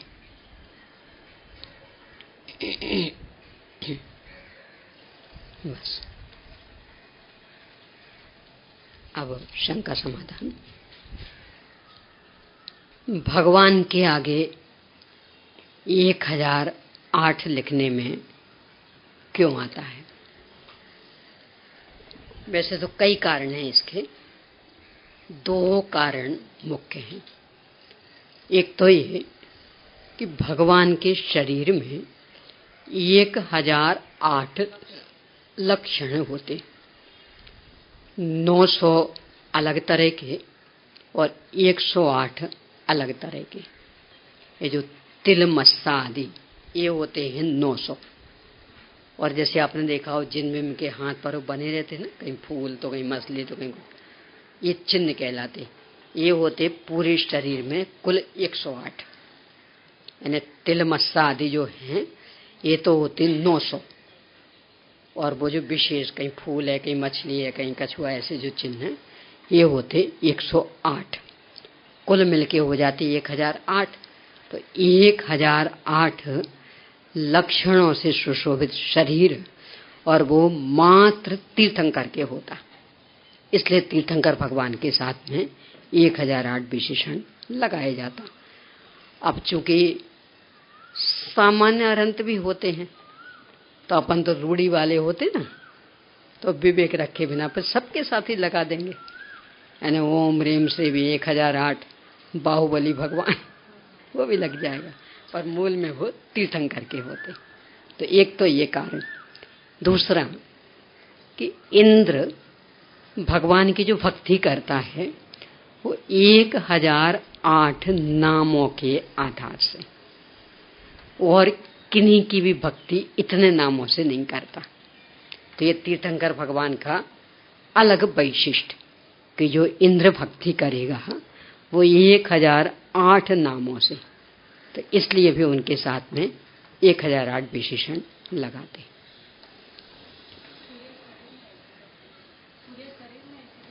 हाँ, यानी वो जो विशेष फूल वगैरह के वो तो कुल 108, तो पूरे शरीर के गिनेंगे तो 108, और तिल मस्सा आदि ये 900, तो पूरे शरीर में व्यापक रहते। ये भी शुभ सूचक रहते हैं। आजकल तो अपना ज्ञान कुंठित हो गया है, तो नहीं रह गया वैसा ज्ञान। पहले लोगों के पास था वो ज्ञान सुरक्षित, तो तिल वगैरह कहाँ हैं उससे ये किस तरह का व्यक्ति है ये सारी पहचान हो जाती थी। काफी कुछ तो अभी भी थोड़ा बहुत शेष है, पर फिर भी अब उतना नहीं रह गया। यानी सब कुछ, यानी सर्वांग जो अपने अंगोपांग की रचना है ना, यानी माथे की ऊंचाई भी, नाखून वगैरह भी, अपने ओंठ वगैरह हैं, सब मतलब हर चीज से पहचान लिया जाता था इसका व्यक्तित्व कैसा होगा। और वो पहले भी अपने बुजुर्गों के पास वो ज्ञान सुरक्षित था। हाथ कितने लंबे, लंबे में भी ये कितनी और ये कितनी, तो इसके आधार से भी जैसे पैरों आदि के पंजे आदि सब कुछ, यानी सब अपना भूत भविष्य का सूचक है पूरा। आजकल डॉक्टर लोग थोड़ा दूसरा कहते कि इन सब में अपनी सारी बीमारियां निहित, हाथों के पंजे में और पैर के पंजे में, तो कहाँ क्या है वो यहाँ से पता लगाया जा सकता, और इलाज भी यहाँ से हो जाएगा। और अपने यहाँ का जो सामुद्रिक शास्त्र तो कहता है यहाँ अपना पूरा भूत भविष्य रखा है। यानी जो जानते हैं तो वो इन रेखाओं को देख के बता सकते कि कहाँ से आए हो, वर्तमान कैसा रहेगा और फिर भविष्य कैसा होना। अब आज उतनी विद्या रहनी नहीं सुरक्षित, इसलिए उस चक्कर में पढ़ना नहीं, क्योंकि आज ये सामुद्रिक शास्त्र का ज्ञान भी व्यवसाय का रूप धारण कर चुका। और जहाँ कोई भी विद्या व्यवसाय का रूप धारण कर लेती, समझ लेना उस वो विद्या गई। अब फिर उसमें सत्यता असत्यता थोड़ी देखनी। हमारा धंधा चले अब तो बस ये मुख्य हो जाता, तो बता दो कुछ भी उल्टा सीधा, और फिर दोबारा आने वाला कौन है। मान लो हमने कुछ भी उल्टा सीधा बता दिया, हम रहे कि नहीं रहे क्या पता। यानी 40 साल बाद आपका ऐसा होना, किसने देखा 40 साल। तो अभी तो बता दो, अभी तो रुपए अपने हाथ में आई गए, अब बाकी जब देखेंगे जो होगा सो होगा। तो अभी तो ऐसा चलता है, इसलिए बिल्कुल भी उस चक्कर में नहीं फंसना। पर बाकी वो विद्या झूठी है ये भी नहीं सोचना, विद्या तो पूरी सत्य है, पर ज्ञान अपने पास उसका नहीं रह गया, यानी वो कला समाप्त हो गई है। तो अब जो वो चल रहा सब वो व्यवसायीकरण, यानी कमाने का साधन बन गया। तो कमाने में तो ऐसे ही चलता, अंदाजी है सब। आत्मा दर्शन शक्ति से निज शुद्धात्मा को निज शुद्धात्मा का सामान का चाहिए ही नहीं, निज शुद्धात्मा के सामान्य और विशेष को देखता है, ऐसा ले लें। और ज्ञान शक्ति से पर द्रव्यों के सामान्य और विशेष को जानता है। आत्मा दर्शन शक्ति और ज्ञान शक्ति के द्वारा स्वयं पर द्रव्यों के सामान्य और विशेष को देखता और जानता होने से स्वयं पर प्रकाशक है। निश्चय से गुणगुणी का अभेद होने से दर्शन और ज्ञान भी स्वयं पर प्रकाशक कहे जाते हैं। इसमें ज्ञान अकेले को स्वयं पर प्रकाशक नहीं कहा, इस बात को स्पष्ट करें। वास्तव में दर्शन में प्रकाशक गुण ही नहीं, वो निर्विकल्प है, इसलिए उसमें स्वयं पर का कोई भेद भी नहीं। वो उस दिन अपना जो उपयोग वाला प्रकरण आया था उस समय भी चर्चा की थी।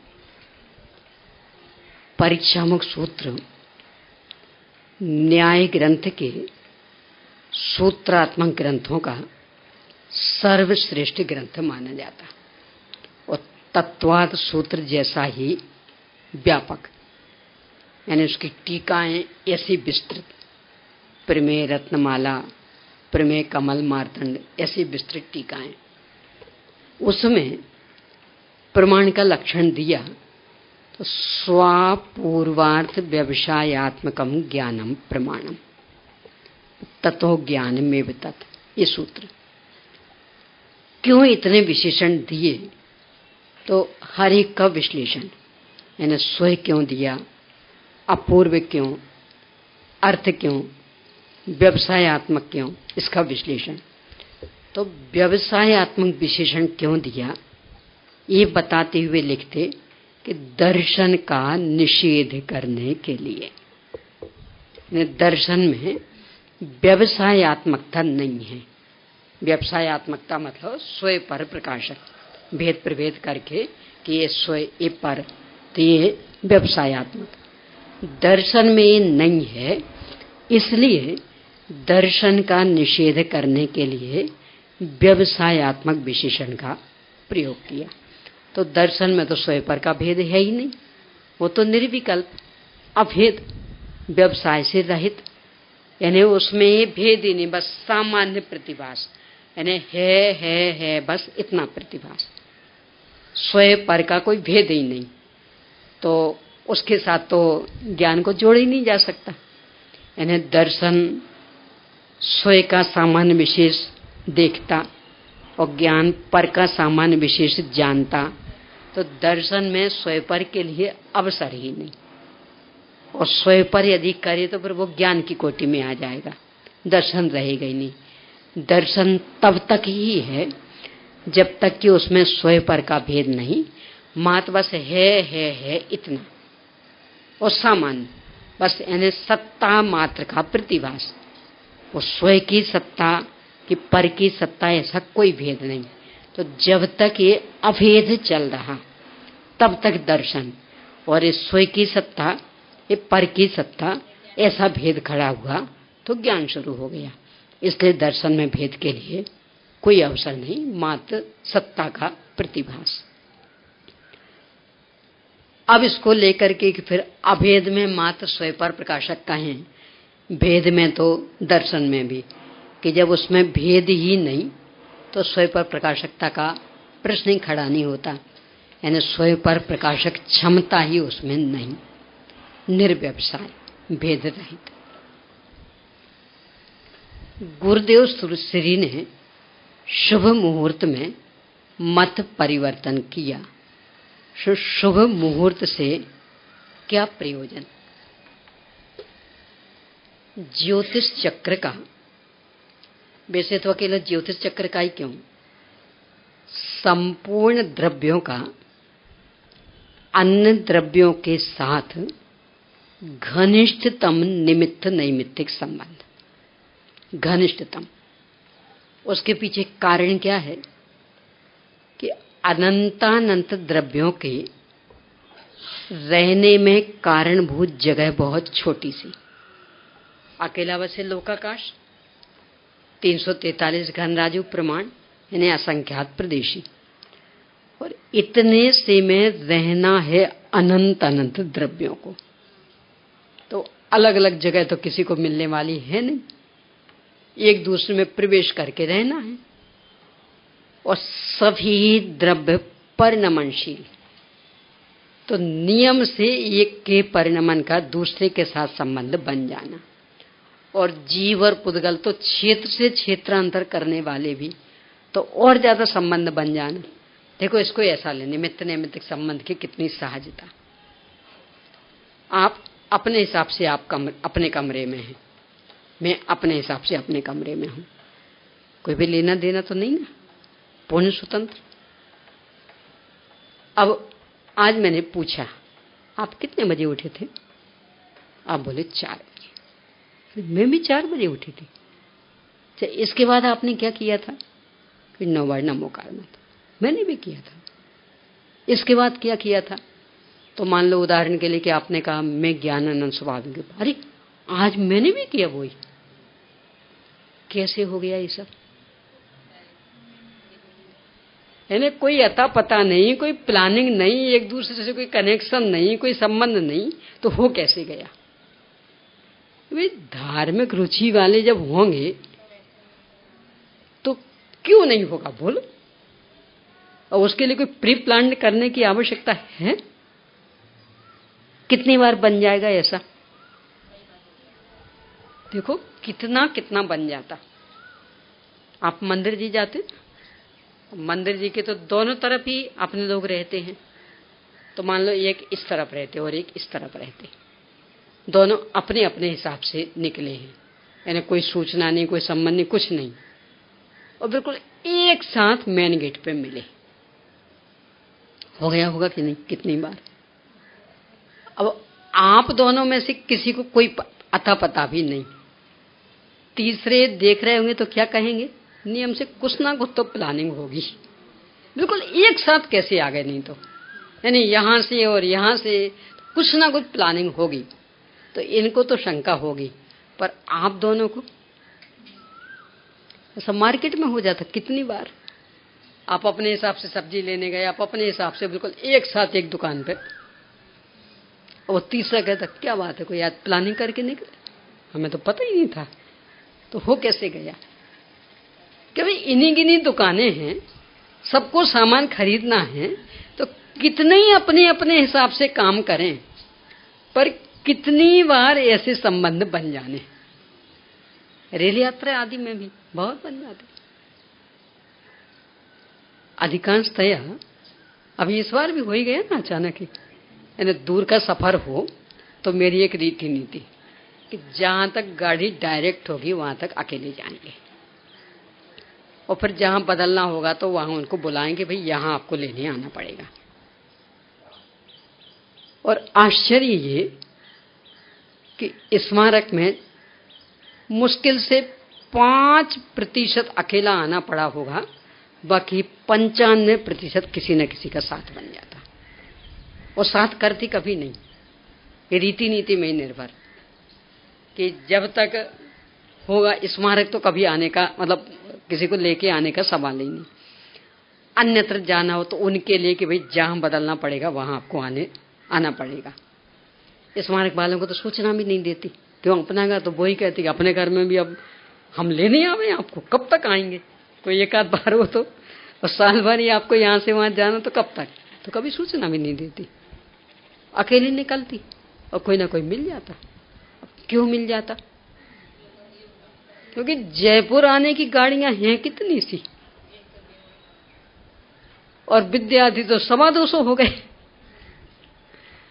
और हर प्रांत के ही, और किसी ना किसी काम से निकलते ही रहते। यानी ऐसा थोड़ी कि अभी पढ़ाई चालू है तो अभी कोई नहीं निकला होगा, सब घूमते ही रहते, कभी कोई कभी कोई कभी कोई, तो मिल जाते। यानी गाड़ियां इन्हीं गिनी, निकलने वाले इतने सारे जन, जब इतने सारे यानी मात्र 250, तो उतने में जब इतना संबंध बन जाता तो जहां अनंतानंत एक साथ रह रहे हों और सब परिणमनशील, तो उनके बीच में कितना संबंध बनेगा? तो इसलिए वो निमित्त नैमित्तिक संबंध बन जाता।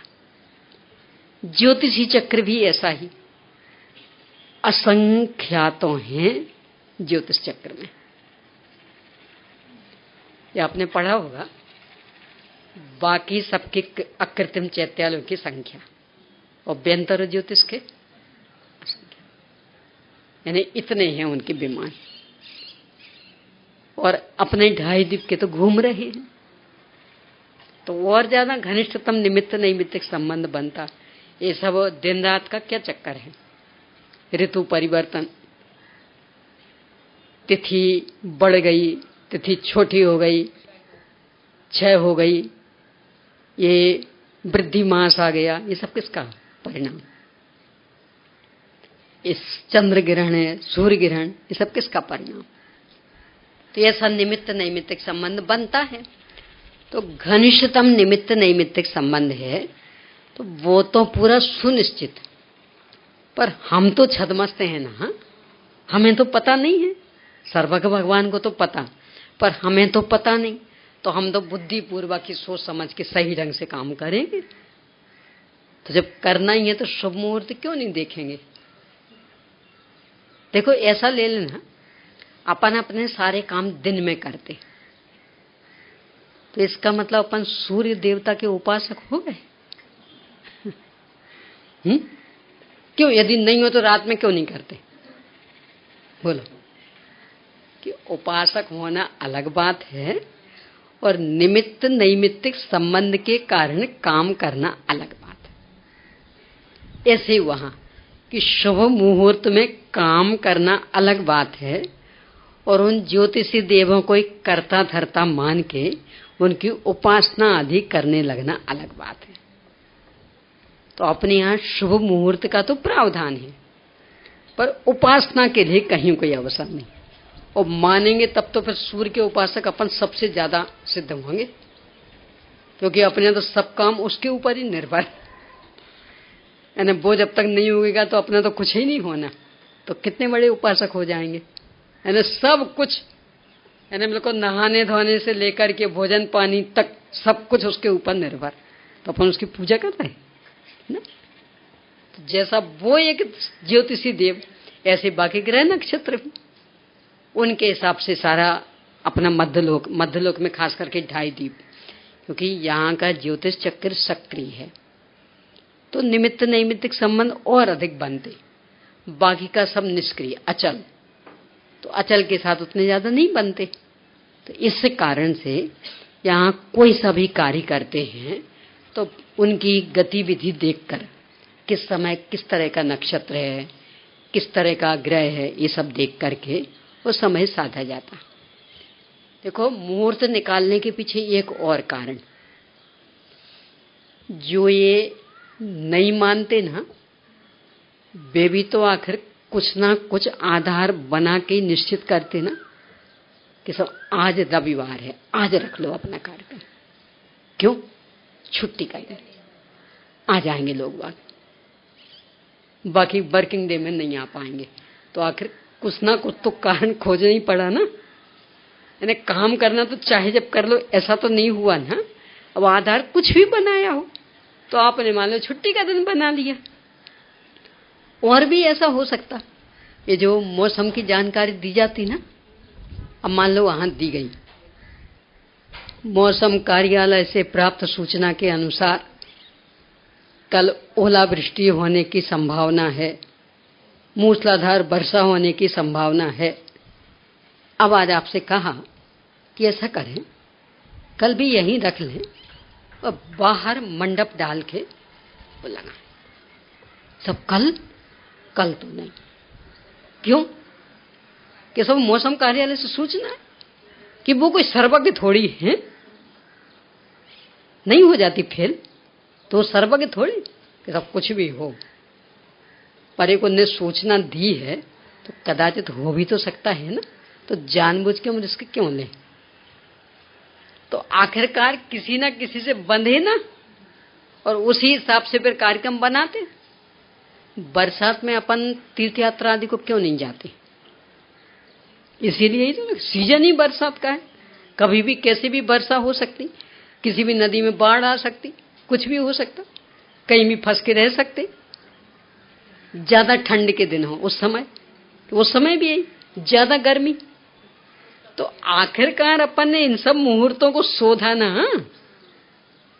यानी ये सब जो मोटे मोटे, जिसके लिए हमें कोई पत्रा देखने की आवश्यकता नहीं रहती, यानी वो तो ऐसे ही पता लग जाएगा कि किस समय ज्यादा ठंड पड़ती, किस समय ज्यादा गर्मी, किस समय ज्यादा बरसात।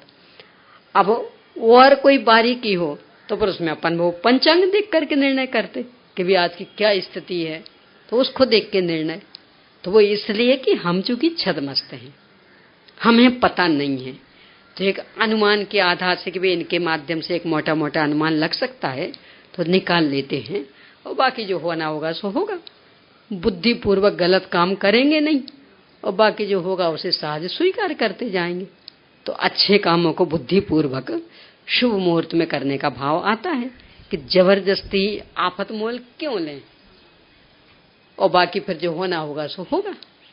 तो ऐसा ही गुरुदेव श्री ने भी किया कि महावीर जयंती ये हमेशा का ही शुभ मुहूर्त, आधा दिन शुभ मुहूर्त ज्योतिष में माना जाता, तो कर लिया उसने। यानी इतने से को लेकर के यदि अपन मिथ्यात्ववादी अथवा उन देवी देवताओं को पूजना आदि मानने लगे, तब तो फिर सबसे अधिक अपन उस कोटि में आएंगे, क्योंकि सूर्य देवता के बिना अपना कुछ नहीं होता। तो उसके परम उपासक माने जाएंगे अपन, पर बिल्कुल भी उपासक नहीं, और फिर भी उसके बिना काम बिल्कुल नहीं करेंगे। अपने यहाँ तो ये पद्धति है ना, ऐसा कहते, अपने चौकी की चाबी सूर्य देवता को दे देना, तो जब वे जाएंगे तो लेके जाएंगे, और जब आएंगे तो लेके आएंगे, तो उस समय खोलना, और फिर बंद उनके जाने के पहले उनको दे देना, तो वो लेके जाएंगे। चौका सुरक्षित रहेगा और अपने काम में अड़चन नहीं आएगी। तो ये पद्धति चलती चरणान युग में कि अपने चौके की चाबी, अब तो चाबी के लिए अवसर नहीं। देखो, इस भौतिक संस्कृति ने पूरी अपनी संस्कृति बिगाड़ दी।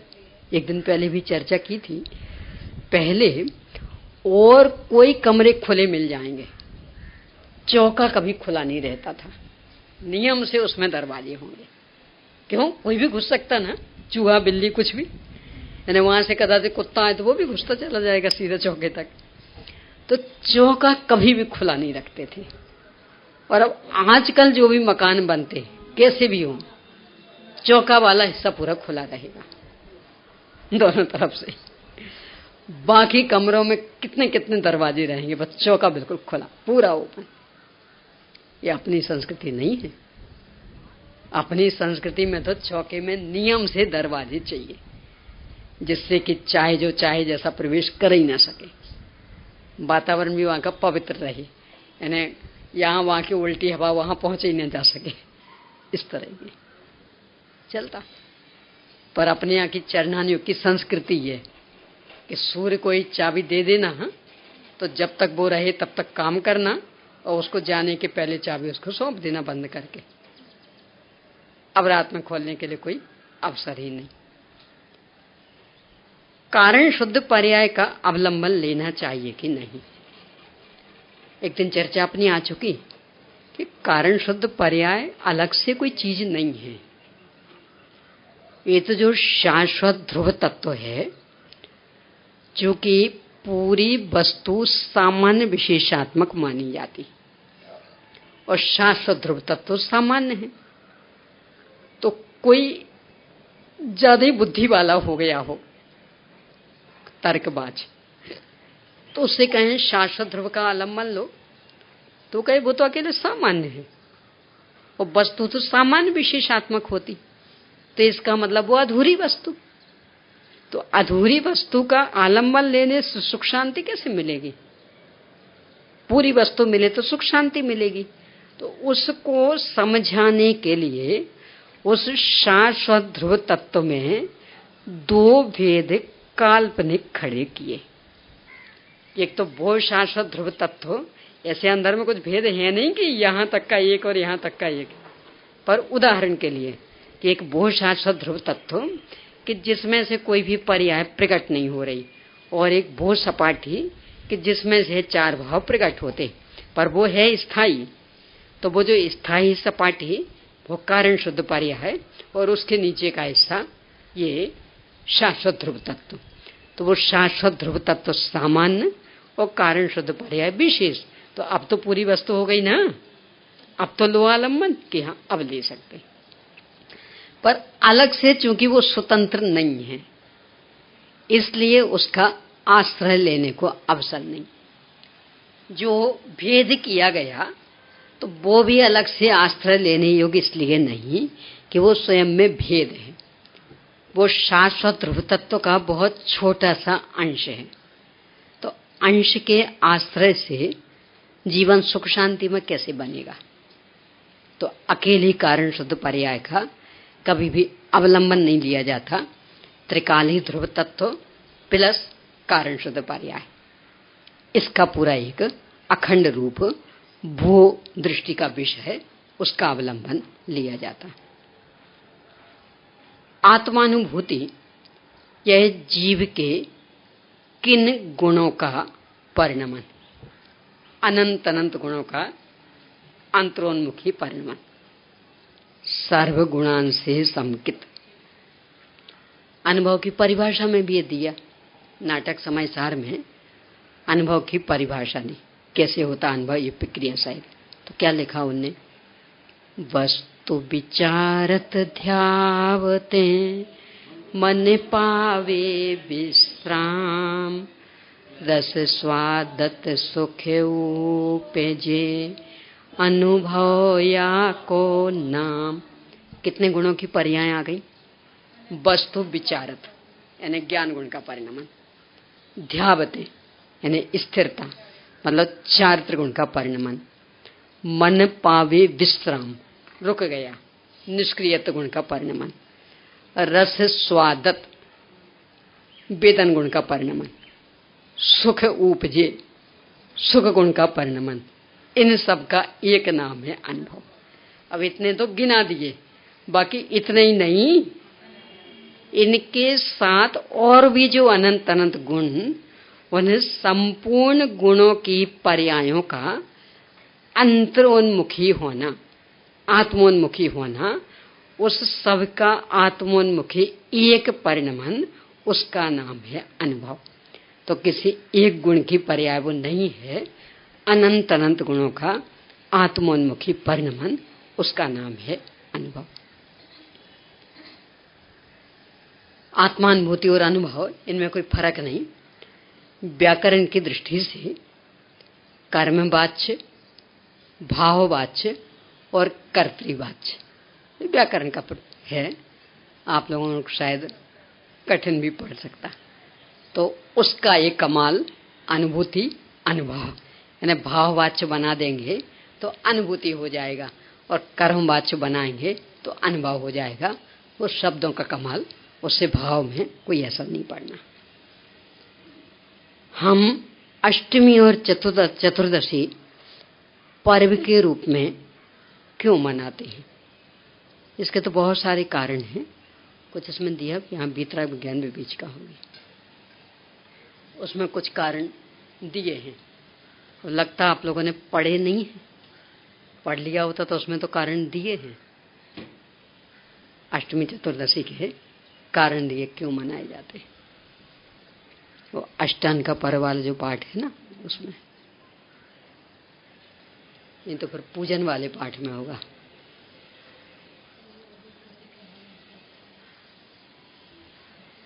गति के बंद का नहीं है, बंद तो हमेशा चलता रहता।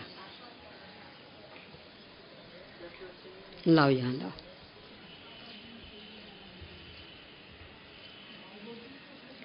नहीं, इसमें ही है। कुछ कारण इसमें दिए हैं। ये वीतराग विज्ञान विवेचिका, इसमें पेज नंबर 85 इस पर।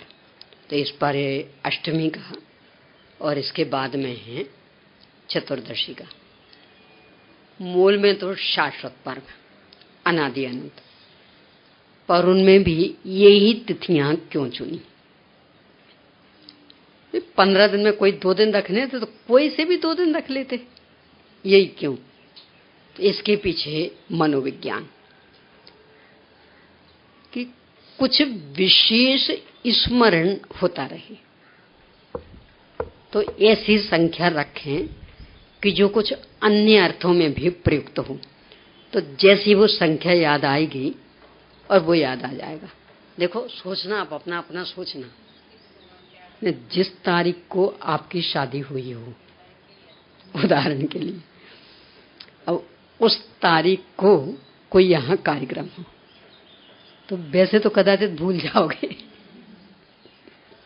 वही तारीख हो तो अब भूलोगे। ऐसा है मनोविज्ञान, यानी जिससे कोई खास घटना जुड़ गई हो तो वो तारीख याद आते साथ ही वो घटना याद आ जाएगी। पूरा का पूरा दृश्य आंखों के सामने घूम जाएगा। ऐसा हर एक में लगा।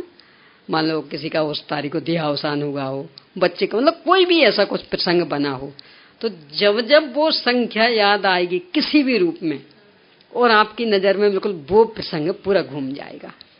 ये जो मनोविज्ञान है, अपने आचार्यों ने इसका प्रयोग किया। उन्हें कोई अष्टम तिथि से और चतुर्दशी तिथि से राग नहीं था, पर उसके साथ जो अन्य जुड़े हुए वे उसको याद करवाना चाहते। तो कैसे याद रखें कि अपना जो है मनोविज्ञान कि वो संख्या जुड़ी हुई तो बराबर याद आ जाता। इसके लिए उन्होंने वो यानी अष्टमी तिथि और चतुर्दशी तिथि चुनी। कुछ इसमें कारण वो दिए मनोवैज्ञानिक। प्रत्येक प्राणी का उद्देश्य परिपूर्ण सुखमय दशा प्राप्त करना है। परिपूर्ण सुखमय सिद्ध भगवान है, उनके मुख्य रूप से सम्यक्तवादी 8 गुण प्रसिद्ध हैं। उनकी स्मृति रूप में अष्टमी तिथि पर्व मानी गई है। ये यहाँ चलता कि नहीं चलता पता नहीं, हिंदी प्रांत में तो बहुत चलता। अष्टमी चतुर्दशी को या तो सीधे सिद्ध भगवान की पूजन करेंगे, और या फिर सम्य शिखर के निर्वाण क्षेत्रों की ये खास, यानी बाकी और कुछ नहीं। इन दिनों इन तिथियों में ये पूजने या तो सिद्ध भगवान की या निर्वाण क्षेत्रों की, ये खास। क्यों? क्योंकि वो अष्टमी सिद्धों से ही जुड़ी हुई 8 गुण, तो वो अपने उपयोग में घूम जाए कि अरे 8, अच्छा वो सिद्ध भगवान के 8 गुण। तो अभी जो मनोविज्ञान बताया था ना कि कोई भी घटना किसी तारीख को हुई हो, अब वो संख्या जब भी, यानी आप रुपए गिनने भी बैठे हो ना, और वो संख्या आए, अब वो रुपए उपयोग में से हट जाएंगे और वो दृश्य सामने घूमने लगेगा। ऐसा मनोविज्ञान। तो चूंकि सिद्ध भगवान के 8 गुण प्रसिद्ध, तो जैसे ही अष्टमी, अरे सिद्ध भगवान ऐसे अव्यवहार सुख शांति में, तो कुछ तो उपयोग में आएगा, इसलिए वो अष्टमी तिथि। अगला, सिद्ध दशा 8 कर्मों से रहित दशा है। उन कर्मों को नष्ट करने के प्रतीक रूप में यह पर्व प्रसिद्ध, ये भी संख्या में 8। तो इसके लिए श्रावक के 8 मूल गुण प्रसिद्ध हैं। उनके निरतिचार पालन के लिए भी यह तिथि प्रसिद्ध। मोक्ष का तीव्र वेग वाला पुरुषार्थ श्रेणी आरोहण के समय से, अर्थात 8वें गुणस्थान से प्रारंभ होता। जैसे तूफानी पुरुषार्थ कहें, श्रेणी का आरोहण मतलब तूफानी पुरुषार्थ, उसके प्रतीक रूप में भी अष्टमी तिथि।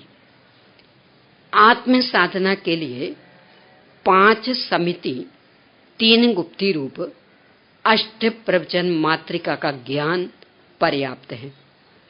अतः विशेष ज्ञान वृद्धि की लालसा से बस हो, इस प्रकार क्षाउपशमय ज्ञान के प्रति आकर्षण नष्ट करने के प्रतीक रूप में अष्टमी तिथि।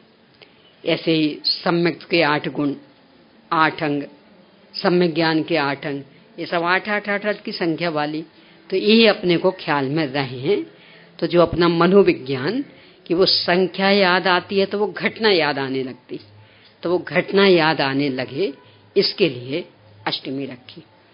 अब ऐसे ही चतुर्दशी, समय तो हो गया, 4:15 हो गए हैं। आगे देखना, जिनके पास हो पढ़ भी सकते हैं, 86 पेज पर है चतुर्दशी का, नहीं तो कल अपन कर लेंगे चर्चा।